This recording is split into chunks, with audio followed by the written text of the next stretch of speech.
Hello everyone, today I'm going to show you how to check plagiarism using Grammarly AI.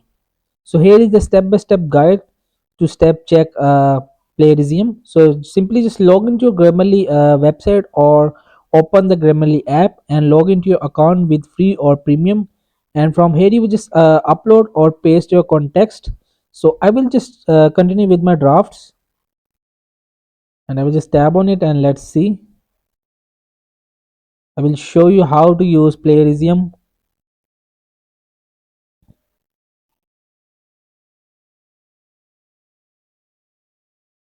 So I will just tap to move, which is right corner is check for AI text plagiarism. I will just tap on it and detected plagiarism and AI text. I will just tap it for try for free and let's see.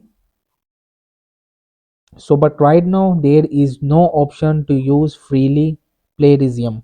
You will have to purchase the plan, which is Grammarly Pro, and when you just purchase it you will just from here choose your plan. And after purchasing, so Grammarly helps you check your content for potential plagiarism and AI use, so you can rest assured that what you are submitting is your original work.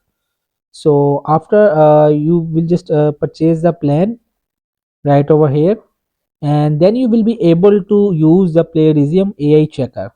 So that's it. So hope this video help you. Please don't forget to like and subscribe and get notified for more videos.